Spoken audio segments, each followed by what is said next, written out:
நண்பர்களுக்கு வணக்கம். அனைவரும் நலமாக இருப்பீர்கள். திருநெல்வேலி ஜோதிடர் எஸ் மணியன் பேசுகின்றேன்.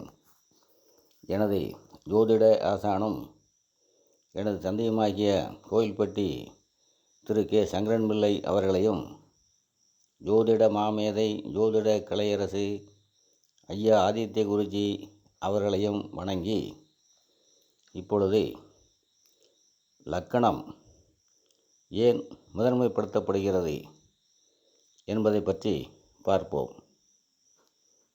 என் சான் உடம்புக்கும் சிரசே பிரதானம் என்றொரு பழமொழி தமிழில் உண்டு. இதற்கு ஒருவரின் விரல் அளவில் 8 சான் உள்ள இந்த உடலுக்கு அதனை இயக்கும் மூளை உள்ள பகுதியான தலைதான் முக்கியம் என்று அர்த்தம்.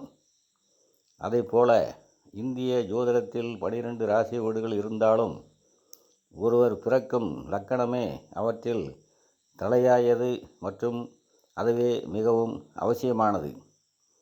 மேசம் முதல் மீனம் வரையிலான 12 ராசிகளும் ஒன்றன்பின் ஒன்றாக இடைவெளியின்றி ஒன்றை ஒன்று சார்ந்து ஒரு வளையம் போல பூமியை சுற்றி அமைந்திருக்கின்றன.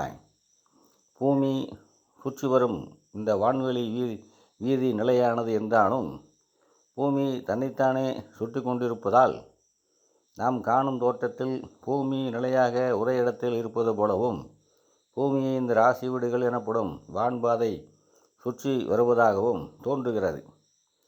பூமி தன்னைத்தானே 24 மணி நேரங்களுக்கு ஒரு முறை சுற்றி கொள்வதால் இந்த 12 வீடுகளும் தனித்தனியாக தோராயமாக 2 மணி நேரம் பூமியை சுற்றி வருவது போல தெரியும்.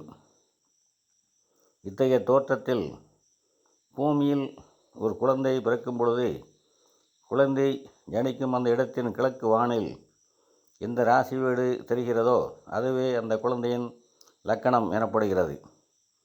மேசம் முதல் மீனம் வரையிலான இந்த வீடுகளில் குழந்தை பிறக்கும் லக்கணம் எனப்படும் அந்த வீட்டின் அதிபதியே லக்னாதிபதி எனப்படுகிறார். மேலே சொன்ன ஒரு உடலுக்கு தலைதான் முக்கியம் என்கிற பழமொழியைப் போல இந்திய ஜோதிடத்தில் ஒரு மனிதனின் எதிர்கால பலன்களை அறிவதற்கும் அவனது உடல் மன ஆரோக்கியத்தை தெரிந்து கொள்வதற்கும் அவரது லக்கணமும் லக்னாதிபதி மட்டுமே முக்கியம். லக்கணம் மற்றும் லக்னாதிபதியின் சுபத்துவ பாபத்துவ சூட்சும வடுக்களை பொறுத்து ஒரு மனிதனின் வாழ்க்கை தரமும் அவனது உடல் மற்றும் மனநிலைகளும் அமைகின்றன. ஒரு மனிதன் தன்னுடைய லக்னாதிபதி கிரகத்தின் தன்மைகளை அப்படியே பிரதிபலிப்பதாக இருப்பான். இது எந்த நிலையிலும் மாறாது. 9 கிரகங்களில் ராகு கேதுக்களுக்கு மட்டும் ஆட்சி வீடுகள் இல்லை. இதற்கு அவை மற்ற கிரகங்களைப் போல ஈர்ப்பு விசை கொண்டவை இல்லை என்பதே காரணம். திரவ பொருட்களாலான கிரகங்களுக்கு மட்டுமே ஈர்ப்பு விசை உண்டு. ராகு கேதுக்கள் பூமி மற்றும் சந்திரனின் நிழல்கள் என்பதால் இவற்றிற்கு ஈர்ப்பு விசை எனப்படும் தன்னை சுற்றி ஆதிக்கம் செலுத்தும், தன்னை நோக்கி இழுக்கும் அமைப்பு கிடையாது. எனவே இவற்றிற்கு ஆட்சி உச்ச வீடுகள் இல்லை. சூரிய சந்திரன் உள்ளிட்ட 7 கிரகங்களுக்கும் இவை ஆதிக்கம் செலுத்தும் பகுதிகளை ஈர்ப்பு விசையின் அடிப்படையில் உணர்ந்து பூமியை சுற்றியுள்ள வான்கோள பாதையில் அவைகளுக்குரிய ஆதிக்க பகுதிகள் கண்டுபிடிக்கப்பட்டு இவையே கிரகங்களின் ஆட்சி பகுதி எனும் ராசி வீடுகளாக ஜோதிடத்தில் சொல்லப்படுகின்றன. லக்கணமும் லக்னாதிபதியும் சுப ஒளி அமைப்புகளால் சூழப்பட்டு, அதாவது குரு சுக்கிரன் வளர்வரி சந்திரன் தனித்த புதன் எனப்படும் சுப கிரகங்களால் பார்க்கப்பட்டு, லக்னாதிபதியும் சுப ஒளி பொருந்திய நிலையில் சுபத்துவமாகவோ பாவக்கிரகமாக இருப்பின் சூட்சும ஒளி பெற்றோ இருக்கும் நிலையில் பிறக்கும் ஒருவர் வாழ்வின் ஆரம்பத்தில் தாழ்வு நிலையில் இருந்தாலும் பின்னர் உயர்நிலை அடைகிறார். இவையின்றி பாவக்கிரகங்கள் என்று சொல்லப்படும் சனி செவ்வாய் ராகு கேது ஆகிய இருள் கிரகங்கள் லக்கணத்தில் அமர்ந்து லக்கணத்தை இருள்படுத்தி அல்லது லக்கணத்தை பார்த்து லக்னாதிபதி மேற்கண்ட சுப ஒளியற்ற கிரகங்களுடன் நெருங்கி தன்னுடைய ஒளித்தன்மையை இழந்திருக்கும் அமைப்பில் பிறக்கும் ஒருவர் நன்கு வாழ இயலாதவராகவும் அல்லது வாழ தகுதியற்றவராகவும் ஆகிறார். கிரகங்கள் அனைத்தும் தங்களுடைய சுய ஒளித்தன்மையோடு அமைந்து இருளோடு நெருங்காமல் சுப ஒளி தரும் கிரகங்கள் தங்களுடைய ஒளியால் பாவக்கிரகங்களை சுகத்துப்படுத்தும் நிலையில் பிறக்கும் ஒரு ஜீவன் ஜோதிடத்தின்படி மிக உயர்நிலையை அடையும். இவையன்றி லக்கணமும் லக்னாதிபதி கிரகமும் பாவர்களான சனி செவ்வாய் ராகு ஆகிய 3 கிரகங்களால் பார்க்கப்பட்டோ இணைந்தோ இருக்கின்ற எந்த ஒரு நெருக்கடியான சூழலில் பிறக்கும் ஒரு ஜீவன் போராட்டமான வாழ்வை அடைகிறது. ஒரு பாவகம் சனி செவ்வாய் ராகு ஆகிய 3 கிரகங்களின் ஒட்டுமொத்த தாக்குதலுக்கு உள்ளாகும்போது சுத்தமாக வலுவிழக்கும் அந்த பாகவம். ஒரு பாகவம் முழுக்க முழுக்க சனியின் ஆதிக்கத்தில் மட்டும் இருக்கும் பொழுதே அது 30% இருளடைந்து இருக்கிறது என்று பொருள். அந்த சனி பாகவத்தின் அதிபதியாக இருந்தாலும் கூட அவர் அங்கே ஆட்சியாக இருக்கக்கூடாது. அது சனியின் லக்கணமாக இருந்தாலும் லக்னாதிபதி இங்கே ஆட்சியாக இருப்பது நன்மை என்று எடுத்துக்கொள்ளக்கூடாது. சனியுடன் செவ்வாயும் அங்கே இருந்தாலோ அல்லது பார்த்தாலோ அந்த பாவம் 55% வலுவிழக்கிறது. இங்கே ஏன் 55% என்று குறிப்பாக சொன்னால், சனி முழு பாவர் எனும் நிலையில் செவ்வாய் முப்பால் பாவார் என்றுதான் நம்முடைய மூல நூல்களில் குறிப்பிடப்படுகிறார். எனவே பாவத்தன்மையில் சனியை விட செவ்வாய்க்கு சற்று குறைவான மதிப்பெண்களே கொடுக்கப்பட வேண்டும். இந்த இருவரும் ஒரு பாவத்தோடு தொடர்பு கொண்டு இருக்கும் நிலையில் முழுக்க முழுக்க இருள் கிரகங்களான ராகு கேதுக்களும் அங்கே இவருடன் சம்பந்தப்படுவார்களேயானால் அந்த பாவகம் 100% வலுவிழந்துவிட்டது என்று பொருள். அந்த ஜாதகருக்கு அந்த வீடு எந்த பலன்களையும் தராது. அந்த வீடு சம்பந்தப்பட்ட எதுவும் ஜாதகருக்கு கிடைக்காது. குறிப்பாக சம்பந்தப்பட்ட பாகவம் 5ஆம் வீடாக இருந்தால் அந்த வீட்டின் ஆதிபத்தியங்களான குழந்தை, அதிர்ஷ்டம், நல்ல சிந்தனை போன்றவைகளை ஜாதகருக்கு கிடைக்காது. சம்பந்தப்பட்ட வீடு 6ஆம் வீடாக இருந்தால் ஜாதகருக்கு கடன், நோய், எதிரி போன்றவைகள் இருக்காது. இந்த 6ஆம் வீடு மிகவும் விசித்திரமானது. இந்த பாவகத்தில் சனியோ செவ்வாயோ ராகுவோ தனியாக இருக்கும் நிலையில் மற்றவர்களுடைய பார்வை, இணைவு என்கிற தொடர்புகள் இல்லாத போது மட்டுமே ஒருவருக்கு கடன், நோய், எதிரி போன்ற அமைப்புகள் இருக்காது. மாறாக இங்கே ஒருவர் இன்னொருவரோடு தொடர்பு கொள்கின்ற நிலையில் மிகுந்த பாவத்துவமாகி கடன், நோய், எதிரி தொல்லையில் அதிகமாகவே இருக்கும். சுபக்கிரகங்கள் லக்னாதிபதியாகி அங்கேயே ஆட்சியாக இருப்பதை போல சனி செவ்வாய் போன்ற பாவர்கள் சுபத்துவ சூட்சும வலுவின்றி நேரடியாக லக்கணத்தில் ஆட்சியாக மட்டும் இருப்பது நன்மையை தருவதில்லை. ஜோதிட மூல நூல்களில் ஒரு கிரகம் சாணபலம் எனப்படும் தன் வீட்டில் ஆட்சியாக இருப்பது நன்மை என்று புத்தாம்புதுவாக கூறப்பட்டிருந்தாலும் பாவர்கள் லக்னாதிபதியாகவே ஆனாலும் சுபத்துவமோ சூட்சுமொழுவோ இன்றி லக்கணத்தில் அமர்வதே நன்மைகளை தராது. இருள் கிரகங்களால் ஆக்கிரமிக்கப்படும் பாவகம் லக்கணமாக இருந்தால் லக்கணம் முற்றிலும் வலுவிழந்து விட்டது என்று பொருள். இங்கே பாவக்கிரகங்களின் தாக்குதல் தன்மைக்கேற்ப ஜாதகரின் உடல், மனம் இரண்டும் கெட்டிருக்கும். ஜோதிடம் எனும் மனிதனின் எதிர்காலம் சொல்லும் இந்த மாபெரும் கலையின் ஆரம்ப புள்ளி அந்த மனிதனின் ஜாதகத்தில் லக்கணம் எனும் முதல் பாகவத்தில் ஆரம்பிக்கின்றது.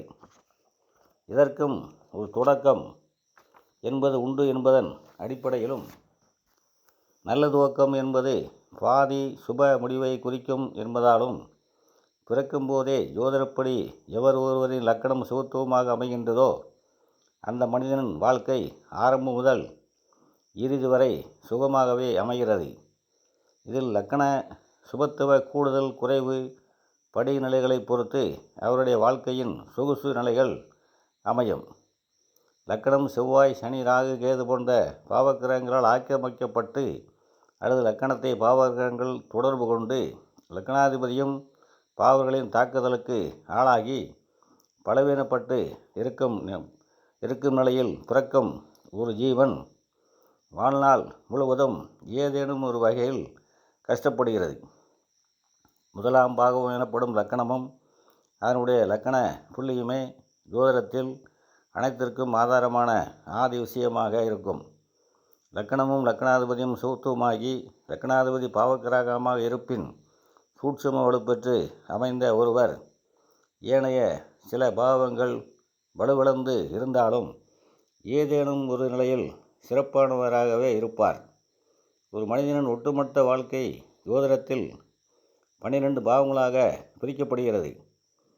இதில் முதலாம் பாகம் எனப்படும் லக்கணம் உங்களுடைய உயிர், உடல், மனம், ஆயுள், உங்களை வழிநடத்தும் எண்ணங்கள் உள்ளிட்ட உங்களின் ஒட்டுமொத்த வாழ்க்கையையும் பிரதிபலிக்கும்.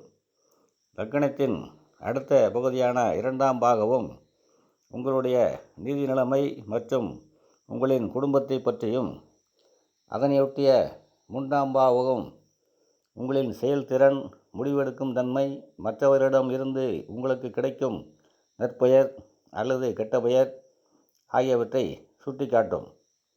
4ஆம் பாகம் உங்களது வீடு, வாகன, கல்வி அமைப்பையும், 5ஆம் பகுதி பரம்பொருளின் அருளினால் முயற்சியின்றி அதிர்ஷ்டத்தின் மூலம் உங்களுக்கு கிடைக்கும் வாய்ப்புகளையும், 6ஆம் பாகமும் உங்களது வேலை, கடன், நோய், எதிரி போன்றவைகளையும் காட்டும்.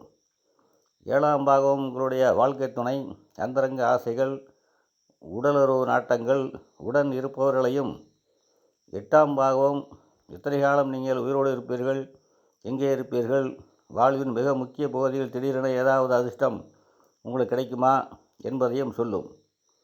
9ஆம் பாகமும் அதிர்ஷ்டம் வந்தாலும் அதை நீங்கள் அனுபவிப்பீர்களா அல்லது உங்களது அடுத்த தலைமுறைக்கு அந்த செல்வத்தை விட்டு செல்வீர்களா, நீங்கள் கஞ்சனா செலவாளியா என்பதையும், 10ஆம் வீடு தொழில் செய்வீர்களா அல்லது சாதிப்பீர்களா, தொழிலில் 10ஓடு 11 தானா அல்லது தனித்து தெரிவீர்களா என்பதையும் அறிவிக்கும். 11ஆம் வீடு வேலை, தொழில் மூலம் உங்களுக்கு கிடைக்கும் வருமானத்தின் அளவு, வழக்கு, போற்று ஆகியவற்றில் கிடைக்கும் வெற்றி, தோல்வி, உங்களின் நோய் குணப்படும் தன்மை போன்றவைகளையும், இறுதி பாகமான 12ஆம் பகுதி உங்கள் வாழ்வின் இறுதி பகுதி எவ்வாறு இருக்கும், ஒரு நாளின் இறுதி நிலையான தினசரி இரவு உங்களுக்கு நிம்மதியாக இருக்குமா இல்லையா என்பதையும், விரயம் செய்வீர்களா என்பதையும், வெளிதேச வாசம் மற்றும் உங்களின் அந்திம காலம் தொந்தரவின்றி இருக்குமா என்பதையும் குறிப்பிடுகிறது. ஒரு மனிதன் லக்கணப்புள்ளியில் குழந்தையாக தொடங்கும் அவனது வாழ்க்கை 12ஆம் வீட்டின் இறுதி புள்ளியில் அவன் நற்பாயிலில் இளைஞனாகவோ அல்லது நடுத்தர வயதிலோ அல்லது எதிர்காயில் நிலையில் முதுபெரும் பருவத்தில் இறக்கும் வரையிலான அத்தனை நிலைகளையும் மிக துல்லியமாக சுட்டிக்காட்டி ஒரு வளையம் போல நிறைவுறும். ராசிகள் எனப்படும் இந்த காலச்சக்கரத்தின் 12 பிரிவுகளே ஒரு மனிதனின் எதிர்காலத்தை தீர்மானிக்கின்றன. இதில் பாவக்கிரகங்கள் எனப்படும் சனி, செவ்வாய், ராகு, கேதுக்கள் தங்களுடைய இருள் தன்மையை எந்த பாகத்தின் மீது அதிகமாக செலுத்துகின்றனவோ அந்த பாகத்தின் தன்மை நலிந்து அந்த வீட்டின் நன்மை தீமைகள் ஜாதகருக்கு முறையாக கிடைப்பதில்லை. சுபக்கிரகங்கள் எனப்படும் குரு, சுக்கிரன், வளர்வரை சந்திரன், தனித்த புதன் ஆகியோர் எந்த வீட்டின் மீது ஆதிக்கம் செலுத்துகிறார்களோ அந்த வீட்டின் நன்மை தீமைகள் அந்த மனிதனின் மேல் ஆதிக்கத்தை செலுத்தி ஆதிபத்தியம் எனப்படும் அந்த வீட்டின் தன்மையை குறைவின்றி தந்து அந்த மனிதனின் நல்ல கெட்ட வாழ்க்கையை தீர்மானிக்கின்றன. ஒரு மனிதன் பிறக்கும்போதே குரு, சுக்கிரன், புதன், வளர்வரை சந்திரன் ஆகிய கிரகங்கள் முழு ஒளித்திரளுடன் இருந்து தங்களது பார்வை அல்லது இணைவு எனும் ஆதிக்கத்தை சனி, செவ்வாய், ராகு, கேதுக்களின் மீது செலுத்தும் போது மேற்கண்ட பாவக்கிரகங்கள் தங்களின் கெடுதல் தரும் தன்மைகளை இழந்து காரக நன்மைகளையும் தனது தசாபுத்தி வருடங்களில் தருகின்றன.